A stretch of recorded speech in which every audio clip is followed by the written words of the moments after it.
오케이? 그래서 자 오늘은 수열. 얘들아 일단 우리 배우는 단원에 대해서 뜻풀이부터 해봅시다. 자 뭘 의미하는 것 같아? 수열.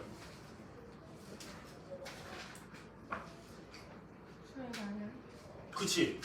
숫자를 나열한다. 말 그대로 어떠한 수들을 그냥 쭉 써내려가는 것을 나열했다라고 할 수 있겠지. 자 그러면 이 두 가지를 볼게요.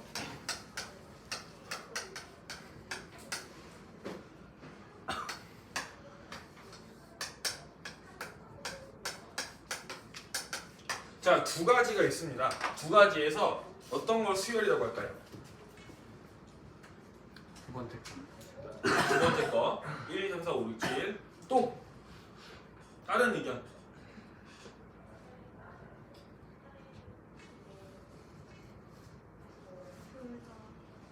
응? 둘 다. 또 다른 의견. 둘 다 아니에요. 너 왼쪽으로 보이는 문을 알아면 될 것 같아. 자, 우리 볼게요. 수를 나열한 거야. 한글적으로 풀이했을 때는 1번하고 2번 모두 수열이라고 하는 겁니다. 아시겠죠? 1번도 수열이고 2번도 수열입니다. 하지만 수학적으로 무언가를 좀 확실시하기 위해선 1번에는 규칙이 있어 없어? 마땅히 보이는 게 없지. 하지만 2번은 우리가 규칙으로 보이는 게 있어. 뭐야? 수를 차례대로 쓴 거잖아. 그래서 요런 거 우리는 수열이라고 표현하는 건 1번, 2번이지만 수학적으로는 2번에 대해서만 수열이라고 약속하자라고 생각하면 될 것 같아요. 아시겠습니까? 자, 어렵지 않죠? 자, 그러면은 총 7가지 수를 나타내고 있는 건데 그러면은 요 각기 하나, 둘, 셋, 넷, 다섯, 여섯, 일곱. 자, 한 번에 본다라고 하면은 이거는 7개의 원소를 가진 집합이라고 표현할 수 있다라는 거야. 그치? 그러면은 각각을 집합에서는 원소라고 표현했다라고 하면은 오늘 배우는 수열이라는 단어에서는 각각을 원소가 아닌 항이라는 단어로 표현하도록 하겠다라는 거야. 아시겠죠? 자, 그러면은 이제 이 항을 가지고 우리 이번에는 또 함수의 개념을 갖고 올 건데 x에서 y로 대응되는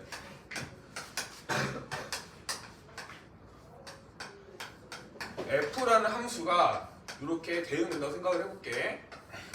자, x라는 원소는 4개고 그거에 대한 치역은 4개야. 맞죠? 그러면은 이게 말 그대로 수없이 많은 정의역과 수없이 많은 치역이 존재한다고 했을 때 모든 수를 이렇게 벤 다이어그램으로 대응하는 관계를 쓸 수 있어 없어? 없었지. 그래서 이것들을 가지고 하나의 식으로 표현한 함수식으로 함수를 표현했다라는 거야. 그러면은 x에 대응하는 f 함수 값을 넣었더니 그거에 해당하는 y 값을 x에 대한 관계식으로 x 플러스 4라는 식으로 유도했다. 우리는 이때 x와 y 관계를 만족시키는 함수식이었다라는 거야. 그러면은 수열에서는 이 모든 항들을 모조리 쓰기에는 의미 없는 시간을 두는 거기 때문에 이 항을 표현할 수 있는 함수식 같은 것이 반드시 하나 존재해야 된다는 거야. 그래서 각각의 항들을 표현하기 위해서 이런 항을 표현할 수 있는 새로운 단어 일반항이라는 표현으로 나타내겠다는 것이. 즉 수열에서 일반항은 함수에서 함수식으로도 표현할 수 있다. 이렇게 생각하면 될 것 같아. 그래서 일반항이라고 하고 우리는 A, N이라고 표현하겠다라는 거. 자, 요만큼만 가지고 일단 생각을 해볼게요. 자, 일반항 A, N으로 표현되는 수열에서 첫 번째 항, 두 번째 항부터 7번째 항까지 나타낼 수 있었다. 정리할 수 있겠죠? 그쵸? 자, 이제 넘어가서 117페이지 보도록 하겠습니다. 자, 수열의 뜻이 이렇게 나타낼 수 있었고 천천히 읽어볼게요. 세 번째 줄 차례로 나열한 수의 열을 수열이라고 하고 그 수를 각 수를 그 수열에 뭐라고 한다? 항이라고 하겠다. 그 왼쪽에 작은 글씨 규칙 없이 수를 나열한 것도 수열이지만 우리는 수열에서 어떤 것만 다루겠다? 규칙이 있는 수열만 다루겠다. 이 내용입니다. 그래서 맨 앞부터 첫째 항, 두 번째 항, 세 번째 항, 7번째 항이라고 표현하는데 우리가 학교를 다닌 지 너네도 꽤 오래됐잖아. 6년, 3년 이전째니까, 그치? 자기가 단 한 번이라도 마이너스 10번이라는 것을 경험해 본 사람 없었지? 그쵸? 그럼 우리는 항상 맨 처음에 올 수 있는 번호가 몇 번이었어? 1번이었지. 즉, 이 항에 대해 생각할 수 있는 것도 자연수의 개념 안에서만 표현을 하겠다라는 거야. 소수점짜리를 표현할 수 있는 값은 올 수 있지만 그게 몇 번째에 있는 거에 따라서 몇 번째 항, 즉 자연수로 표현되는 항으로 나타내겠다. 즉, 첫 번째 항, 두 번째 항이기 때문에 일반 항에서 우리가 나타낼 수 있는 n이라는 값은 굳이 말을 안 해도 뭐보다 큰? 1보다 큰 자연수를 의미하고 있다는 것도 그냥 암묵적인 약속이다라고 생각하면 되겠지. 그쵸? 이렇게 해서 순서는 자연수로 표현해서 1번부터 7번까지 마지막 쭈르르르 가가지고 뭐라 표현되어 있어? A에 n 언더 바이잖아, 그치? 그래서 n번째까지의 값으로 표현할 수 있겠다라는 거지. 그래서 n번째 항까지 나타낼 수 있는 일반식을 일반항이라고 하겠다라는 거죠. 자, 문제 1번 봅시다. 수열 1, 2분의 1, 3분의 1, 4분의 1, 5분의 1에서 첫째 항과 네 번째 항을 말하시오. 첫째 항은 뭡니까? 1. 네 번째 항은 4분의 1. 지금 영상 찍는다고 말 안 하는 거야? 옳지 않아? 자, 그래서 우리 AN을 일반항이라 하고 일반항이 AN의 수열을 간단히 한다라는 거 앞에 봅시다. 자, 책에서 표현되어 있어. 일반항 이란 표현이 있고 그 다음에 AN이 일반항인 수열이라고 표현되어 있는데 일반항은 어떻게 표현한다 그랬어? n번째까지의 A에 관해서 식을 나타내자라는 거고 AN이라는 일반항으로 나타낸 수열을 우리는 괄호 열고 A, N이라고 두겠다. 자, 중요한 겁니다. 아니야, 안 중요해. 안 중요해. 자, A, N의 괄호로 묶여 있으니까 이것을 집합으로 볼 수 있다? 없다? 왜? 응? 뭐야? 자, AN에 괄호가 표시되어 있어. 그럼 이건 집합으로 표현할 수 있다? 없다?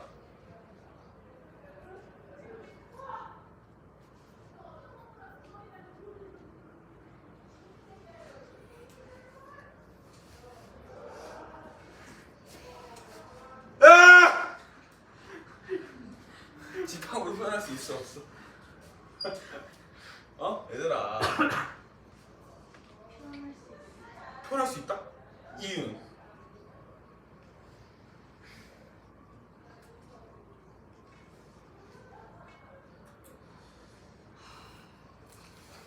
저런 값이 있으면 집합 이런 값이 정해지면 집합으로 표현할 수 있어. 그렇지. 일반적으로 없습니다. 자, 우린 집합이 뭐였어? 명확하거나 참거짓을 판별할 수 있어야 돼. 근데 이 식이 맞을지 안 맞을지 몰라. 즉, 이거 가지고 식으로 표현하기에는 애매해. 뭔가 모순적인 게 생겨. 그래서 일반항 수열에 대해서 이렇게 생각하면 돼. 그냥 이 일반항에 대해서 A에만 쓰면 일반항이기 때문에 수열로 표현하기 위해서는 그냥 괄호로 친 그냥 기호라고 생각하면 된다는 거야. 집합의 개념이 아닌 일반항과 수열의 구분을 짓기 위한 하나의 표현 방법이다라고 생각하면 되는 거지. 그 얘기가 118페이지 왼쪽에 있습니다. 자, 수열 AN에서 괄호는 집합 기호가 아님에 유의한다라는 말이 있습니다. 중요하지 않아요. 일반항과 수열이라는 것을 구분짓기 위한 표현 방법이라는 것뿐이야. 그래서 AN으로 이루어진 집합이다라고 하면은 안 되는 겁니다. 아시겠죠? 오케이? 자, 그래서 우리는 이렇게 했습니다. 그냥 일반항 AN으로 이루어진 수열 이런 표현 방법이 있다. 이 정도만 알고 있으면 될 것 같고, 자, 그 밑에 있는 함수의 형태는 이전에 앞전에 설명했었죠. 대응하는 값의 y값을 함수식으로 표현했다라고 하면은 수열에서는 이 모든 항들을 나타낼 수 있는 n에 대한 뭐가 되는 거야? 관계식으로 나타내줘야 한다라는 거지. 자, 그러면은 볼게요. 자, 예를 들어서 2, 4, 6, 8, 10. 자, 요 수의 규칙이 뭘로 표현할 수 있겠니? 2, 4, 6, 8, 10. 땡땡땡땡. 짝수가 되는 거지. 그러면은 첫 번째 항은 뭐가 되는 거야? 2라는 값인 거고, 두 번째 항은 4, 세 번째 항은 6. 요렇게 표현되어 있다라는 거야. 그러면은 n이 뭐일 때? n이 1일 때 2라는 값이 나오는 거고, n이 2일 때 4라는 값, n이 3일 때 6이라는 값이 나온다라는 거야. 그럼 이때 n에 대해서 관계식을 표현해줘야 돼. 뭐가 되고 있어? 1일 때 2, 2일 때 4니까 2, n이 된다라는 거야. 그것을 n에 대한 관계식으로 일반항으로 표현해주면 된다라는 거지. 그럼 n이 1일 때 2가 되는 거고, 3일 때 6이 되는 거고, 5일 때 10이 되는 값을 나타낼 수 있다. 되는 거야. 알겠죠? 자, 지금 우리가 너무 간편하게 쉽게 설명은 했지만 잘 들으셔야 됩니다. 수열에서는 일반항을 구하는 게 50% 이상 먹었다고 생각하면 돼요. 뒤에 앞으로 공식을 좀 찾아본 사람들은 알겠지만 항 찾는 몇 번째 항의 값을 찾는 거는 10문제 나오면은 한두 문제야.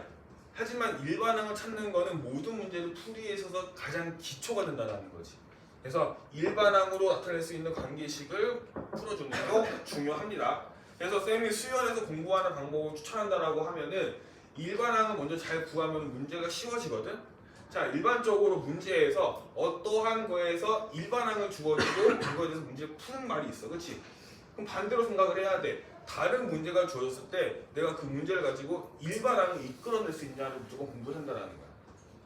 아시겠죠? 그러면은 나 같은 경우는 이 앞에 보면은 문제 1번 돌아가서 1, 2분의 1, 3분의 1, 4분의 1, 5분의 1 첫째 항과 네 번째 항 말하시오라는 문제를 뒤바꿔서 어떻게 설명할 수 있겠어? 이 수열의 일반항을 구할 수 있겠냐라고 우리가 아이디어를 떠올려야 된다라는 거지. 그러면은 이때 우리가 가질 수 있는 일반항 A에는 뭐가 되는 거야? 그렇지. n분의 1이 일반항이 된다라는 것까지 우리가 공부를 해줘야 된다는 거예요. 그래서 수열은 일반항 구하는 게 반 이상 중요한 포인트다라는 거 꼭 기억하셔야 됩니다. 주영이 학교 오랜만에 와가지고 졸면 어떡할까? 선생님이 화를 낼까 안 낼까? 카메라 꺼지면 보자. 자, 우리 이제 문제 2번을 풀어볼 건데 문제 2번을 다가가기 앞서 봐봐. 이거는 n 상승으로 이루어진 수위가 나타내는 거예요. 그러면 이런 표시를 문제 처음에 해결함에 있어서 어떻게 문제가 표현할 수 있을까? 이게 일반항이니까 n에 대한 관계식으로 표현했더니 n 상승이라는 식으로 나타낼 수 있더라. 이렇게 볼 수도 있겠지. 그쵸? 그때 첫 번째 항은 뭐가 되는 거야? 1이고 두 번째 항은 8이고 세 번째 항은 27 네 번째 항은 64의 형태로 각각 값을 구할 수 있다는 거죠.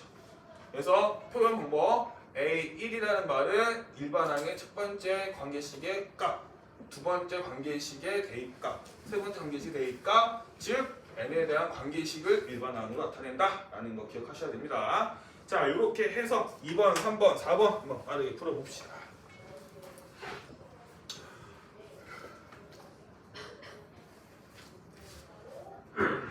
여기 누구죠?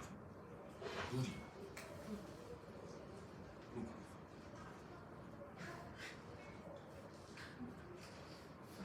민준이 네? 민준이 옆에 누구지? 사연 근데 내일 오겠다.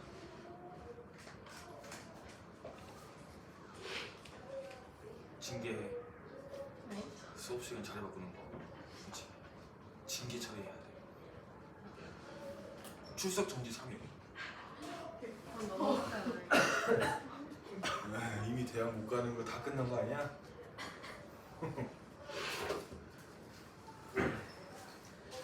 자, 뭐야 이거? 땀 흘리면서 수업해. 열정적인 묘사가 된 거죠. 자, 두 번째 일반항은 n제곱 마이너스 n으로 표현되어 있습니다. 자, 첫 번째 항 그냥 안 쓸게요. 첫 번째 항은 n에다가 1을 대입하면 되는 거니까 0, 2를 대입하면은 2, 3을 대입하면은 뭐야? 1을 대입하면 왜 2예요? 3만 0. 이거 1을 넣을 때 2라고 바뀐 줄 알았어요. 창이 4를 대입하면은 12. 자, 예전에는 이런 게 교육과정에 있었어. 뭐냐면은 너네 등차 수열하고 등비 수열을 공부한 사람들은 잘 생각해봐. 등차, 등비 나중에 설명할 거지만 같은 차이, 같은 비율이야. 그치? 근데 여기는 어떻게 되고 있니? 2, 4, 6이야. 즉 차이가 점점 늘어나는 것 또한 과거에는 배웠었거든? 근데 없어졌어. 쉬워졌어. 근데 성적은 똑같아. 멍청이들.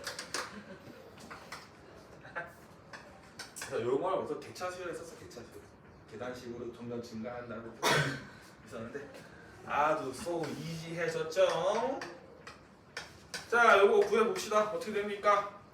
9분의 1 9분의 2 9분, 어이? 맞잖아. 9분의 1 12분의 1 그쵸? 자, 네 번째 성민이 왜? 예? 왜? 아 그것도 아니에요. 아무것도 아닌 일을 그렇게 눈에 띄게 웃으면 짜증나 난다. 죄송합니다. 응?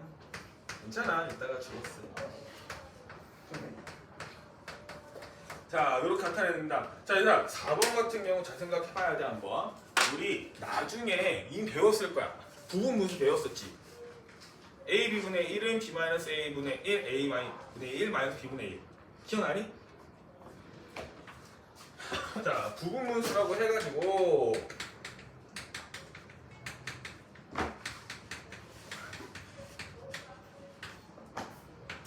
이게 b 마이너스 a분의 1, a분의 1 마이너스 b분의 1. 자, 요런 거 배웠다라는 거야. 근데 이건 합에 대한 건데 곱하기로 돼 있었고, 근데 요 형태는 우리가 그냥 너무 쉽게 볼 수 있지만 지금 일반 항의 각각의 항들을 구했다는 얘기는 이 항들에 대해서 우리가 생각을 해볼 수 있다는 거잖아. 그쵸? 그러면은 우리가 어떻게 볼 수 있겠어? 분모, 분자, 분모, 분자에 대해서 만약에 AN의 모든 항들의 곱이라고 표현되었다라고 하면은 이 항을 끝까지 볼 필요가 있다 없다? 없다. 약 소거가 되기 시작한다는 거야. 앞에 거 뒤에 거 앞에 거 뒤에 거 앞에 거 뒤에 거의 형태로 나타나는 거지. 그치? 그러면 결국 이 모든 항들의 곱이라고 하면 어떻게 된다? n 플러스 1분의 1이라는 값으로도 편하게 구할 수 있다는 거. 하지만 어떠한 부분 분수적으로 표현되었을 때는 이 공식도 있으니까 두 개에 대해서 헷갈리면 안 된다는 거지. 두세 번만 문제를 풀어보면은 이해하는 부분에 대해서는 조금 더 쉬울 수 있다는 거. 그래서 우리가 수학 문제 풀 때 어떻게 응용하게 해서 어떤 문제가 도출되는지 판단하는 것도 하나의 방법일 수 있습니다. 자, 문제 3번은 보니까 스스로 정하여 수열을 만든다고 했으니까 한번 일반적인 수열 뭐가 있는지 일반항부터 한번 잡아봅시다. 어떻게 잡아볼 수 있을까요? AN을 2n 플러스 1로 한번 해볼래? AN을 2n 플러스 1로 한다고 하면은 잠깐 치겠습니다. 자, 중요한 겁니다. 2n 플러스 1 2n 마이너스 1 n의 값에 대해서 우리가 알 수 있는 거는 우리 이제 수열에 대해서 나중에 a의 n 플러스 1번째 항부터라는 말이 존재할 수가 있어. 그 다음에 a의 n부터라는 말이 존재할 수가 있다라는 거야. 그러면은 n 플러스 1부터 시작한다라는 말은 첫 번째 항은 1이기 때문에 이때는 n에 0을 포함시킬 수도 있다라는 전제적 가능성이 나온다라는 거지. 하지만 n이 0부터라는 말은 0번째라는 말을 거의 안 쓰잖아. 그치? 이런 경우에 대해서 각각의 다른 형태로 문제를 주문할 수 있다는 거야. n에 0이 포함될 수 있기 때문에 어떻게 보면 이거는 2n 플러스 1이라고 해도 n에 0이 들어가면 뭐가 되는 거야? 1이라는 값이 나온다는 거야. 그치? 근데 뭐든지 자연수에 대한 값은 표현할 수 있겠지만 만약에 2n-1이라고 했을 때 2n 플러스 1이라고 했을 때 첫 번째 항이 1이 나올 수 있는 가능성이 있다 없다? 없다. 이거는 1부터 들어가기 때문에 3이 된다는 거야. 즉 첫 번째 항이 1일 때 대비해서 n의 값이 0으로 들어갈 수 있는지 1로 들어갈 수 있는지에 대해서 뭐가 되는 거야? 이건 뭐가 돼야 돼? 여기는 2n-1로 표현될 수 있다는 거죠. 홀수를 나타낼 수 있는 거는 2n-1과 2n 플러스 1이 있는데 n이 그러니까 그 나오는 값이 자연수라는 조건이 달라진다라고 하면은 n은 1부터 써야 한다라고 하면은 2n-1 사용해야 되는 거고 n이 0번째부터 표현되어야 되는데 첫 번째 항이 1이다라고 얘기했을 때에는 2n 플러스 1로 가도 상관이 없다라는 거죠. 아시겠죠? 그래서 홀수로 나타낼 수 있는 대표적인 거 두 가지 기억하시는 게 좋습니다. 이 두 개는 수능 때까지 사용합니다. 홀수로 나타낼 수 있는 방법. 그 다음에 짝수도 있겠지? 2n 또는 2n 플러스 2. n이 0을 가능하겠냐? 아니면 n의 0이 가능하지 않겠냐? 첫째 항이 2인 것에 대해서도 역시 짝수를 나타내는 수 2n, 2n 플러스 2. 이 두 가지도 기억하셔야 됩니다. 아시겠죠? 오케이. 그래서 이 정도만 했나라고 하면은 일단 수열에 대해서는 가볍게 정리가 된 것 같으니까 다음 시간부터 등차 수열 진행하도록 하겠습니다. 지영아, 엔드 끄라고. 촬영을 끄라고. 내가 아니라.